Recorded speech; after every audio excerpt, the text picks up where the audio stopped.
ये हैरान कर देने वाली दुनिया की ऐसी धार्मिक तीर्थ यात्रा है जिसमें हिंदू, मुस्लिम, सिख, ईसाई किसी भी जात या धर्म के लोग बिना किसी पाबंदी के शामिल हो सकते हैं।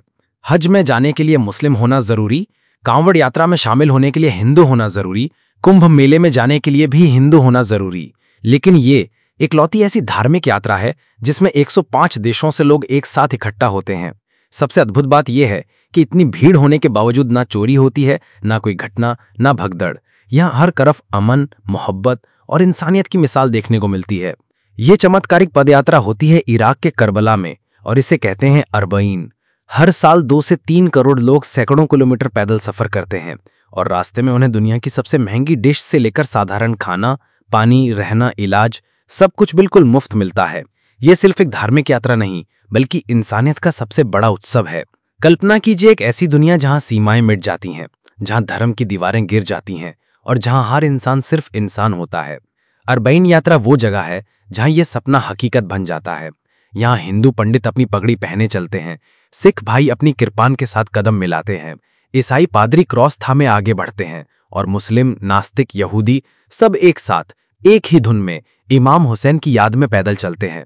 ये यात्रा सिर्फ एक पदयात्रा नहीं है, ये इंसानियत की जीत है जहां 105 से ज्यादा देशों के लोग अलग अलग भाषाओं, संस्कृतियों और विश्वासों के बावजूद एक हो जाते हैं। दुनिया के बाकी तीर्थस्थलों पर जहां प्रवेश के लिए धर्म की जांच होती है, वहां अरबईन सबके लिए खुला है, जैसे स्वर्ग के द्वार जो हर प्राणी के लिए खुले हों। और सबसे हैरान करने वाली बात, इतनी विशाल भीड़, 2 से 3 करोड़ लोग जो अगर एक लाइन में खड़े हो जाएं तो पृथ्वी को कई बार लपेट लें, लेकिन यहां कभी चोरी नहीं होती, कभी लूट नहीं, कभी झगड़ा नहीं। जहां दुनिया की अन्य रैलियों या मेलों में हजारों की भीड़ में ही भगदड़ मच जाती है, वहां करोड़ों की भीड़ में शांति का समंदर बहता है। कोई अपना पर्स गिरा दे तो लोग उसे उठाकर लौटा देते हैं, कोई थक जाए तो अजनबी उसे कंधा दे देते हैं। ये यात्रा इंसानियत की उस ऊंचाई को छूती है जहां नफरत की कोई जगह नहीं, सिर्फ प्यार और करुणा का राज है। इराक, जो दुनिया की नजरों में युद्ध और तबाही का प्रतीक है, यहां इंसानियत का स्वर्ग बन जाता है। करबला की धरती, जहां 1400 साल पहले खून बहा था, आज मोहब्बत की नदियां बहाती है। अरबईन, 40वां दिन, इमाम हुसैन की शहादत के 40 दिन बाद, जब दुनिया भर से लोग इकट्ठा होकर उनकी याद में रोते हैं और चलते हैं। ये यात्रा सिर्फ पैदल चलना नहीं है, ये एक क्रांति है, एक आंदोलन है जो बताता है कि इंसानियत अभी जिंदा है। हर साल 2024 में तो 21 मिलियन से ज्यादा लोग शामिल हुए और 2025 में अनुमान है 25 मिलियन तक पहुंच जाएगी। ये संख्या इतनी बड़ी है कि हज, कुंभ मेला या किसी भी विश्व कप को पीछे छोड़ देती है। हज में जहां मुसलमानों को ही जाना पड़ता है, कुंभ में हिंदुओं को, लेकिन अरबईन में कोई बंधन नहीं। यहाँ ईरान से, पाकिस्तान से, भारत से, अमेरिका से, यूरोप से, अफ्रीका से, हर कोने से लोग आते हैं। कुछ 80 किलोमीटर नजफ से करबला तक पैदल चलते हैं, कुछ 500 किलोमीटर बसरा से, कुछ तो ईरान के मशहद से 2600 किलोमीटर का सफर तय करते हैं। ये पैदल यात्रा इतनी लंबी है कि पैरों में छाले पड़ जाते हैं, धूप में शरीर जल जाता है, लेकिन दिल में जो सुकून मिलता है वो दुनिया की कोई दौलत नहीं दे सकती। अब सोचिए इतने लंबे सफर में क्या होता है। रास्ते में हजारों नहीं, लाखों मवाकिब सेवा के तंबू लगे होते हैं। ये तंबू स्थानीय लोग लगाते हैं जो साल भर कमाई का बड़ा हिस्सा इसी में खर्च करते हैं। यहाँ खाना मुफ्त, पानी मुफ्त, चाय मुफ्त, शरबत मुफ्त, यहाँ तक कि दुनिया की सबसे महंगी डिशेस, बिरयानी, कबाब, तंदूरी, अरबी व्यंजन सब मुफ्त। कोई पैसे नहीं लेता, बल्कि लोग आपको रुकने के लिए मजबूर करते हैं। खाओ भाई, पियो, आराम करो। अमीर लोग जो साल भर बिजनेस में व्यस्त रहते हैं, यहाँ सड़क पर खड़े होकर पानी पिलाते हैं, खाना परोसते हैं, गरीबों के पैर दबाते हैं।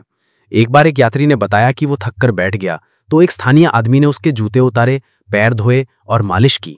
वो आदमी रो पड़ा क्योंकि ऐसी मेहमान नवाजी दुनिया में कहीं नहीं मिलती। और सिर्फ खाना ही नहीं, इलाज भी मुफ्त। रास्ते में मेडिकल कैंप, डॉक्टर, नर्स, दवाइयां सब फ्री। पैर में छाला पड़े तो तुरंत इलाज, बीमार हो जाएं तो दवा, यहां तक कि बड़ी सर्जरी भी अगर जरूरत हो तो मुफ्त। एक कहानी है एक गैर मुस्लिम की जो ईसाई था। यात्रा में बीमार पड़ा तो स्थानीय लोगों ने उसे अस्पताल पहुंचाया, इलाज कराया और वापस यात्रा में शामिल किया। वो बोला कि मैंने कभी सोचा नहीं था कि इंसानियत इतनी जीवित है। ये यात्रा जहां इंसानियत सिखाती है, वहीं ये भी दिखाती है कि पैसा सब कुछ नहीं, सेवा और मोहब्बत सब कुछ है। अरबईन की जड़ें 1400 साल पुरानी हैं, जब 680 ईस्वी में इमाम हुसैन, पैगंबर मोहम्मद के नवासे, ने यजीद के अत्याचार के खिलाफ आवाज उठाई। करबला के मैदान में उन्होंने अपने परिवार और 72 साथियों के साथ शहादत दी। पानी तक न दिया गया, लेकिन उन्होंने झुकना नहीं सीखा। उनकी बहन ज़ैनब ने इस कहानी को दुनिया तक पहुंचाया और आज अरबईन उस बलिदान की याद है।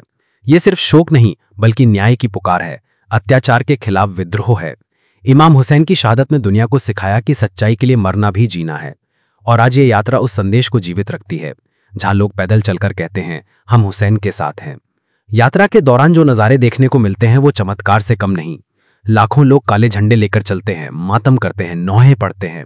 रात में ठंड, दिन में गर्मी, लेकिन कोई शिकायत नहीं। एक बार एक विकलांग व्यक्ति को देखा गया जो व्हीलचेयर पर 80 किलोमीटर का सफर तय कर रहा था और लोग उसे धक्का दे रहे थे। बच्चे पानी बांटते हैं, बूढ़े दुआएं देते हैं। यहाँ कोई अमीर गरीब नहीं, सब बराबर। एक करोड़पति गरीब को खाना परोसता है, एक मजदूर अमीर के पैर दबाता है। ये समानता की मिसाल है, जहां समाज की सारी दीवारें गिर जाती हैं। और सुरक्षा, जहां दुनिया में करोड़ों की भीड़ में अराजकता मच जाती है, वहां यहां सब शांत। इराक सरकार लाखों सैनिक तैनात करती है, लेकिन असली सुरक्षा लोगों के दिलों में है। आतंकी हमलों की कोशिश हुई, लेकिन लोगों का हौसला नहीं टूटा। 2012 में बम धमाके हुए, लेकिन अगले साल और ज्यादा लोग आए। ये डर पर जीत है, नफरत पर मोहब्बत की जीत है। अरबईन बताता है कि शांति संभव है अगर दिल साफ हो। अब कुछ व्यक्तिगत कहानियां सुनिए जो इस यात्रा को और जीवंत बनाती हैं। एक कोलंबियाई महिला लिजिथ डियाज, जो मुस्लिम नहीं थी लेकिन यात्रा में शामिल हुई, वो कहती है, मैंने कभी इतनी ऊर्जा महसूस नहीं की। शरीर थकता है लेकिन आत्मा उड़ती है। एक अन्य कनीज फातिमा अलवी, जो गर्मी में चली, बोली कि गर्मी 45 डिग्री थी लेकिन दिल में ठंडक थी। एक क्रिश्चियन ग्रुप ने कहा कि हमने कभी ऐसी निस्वार्थ सेवा नहीं देखी।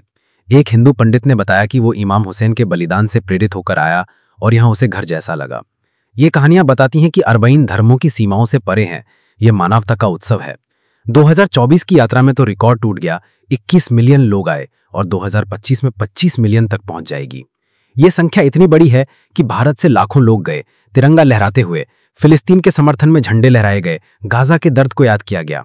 ये यात्रा सिर्फ धार्मिक नहीं, सामाजिक और राजनीतिक भी है, जहां न्याय की बात होती है। इराक, जो युद्ध से गुजरा, यहां शांति का प्रतीक बनता है। अरबईन हमें सिखाता है कि दुनिया में अभी अच्छाई बाकी है,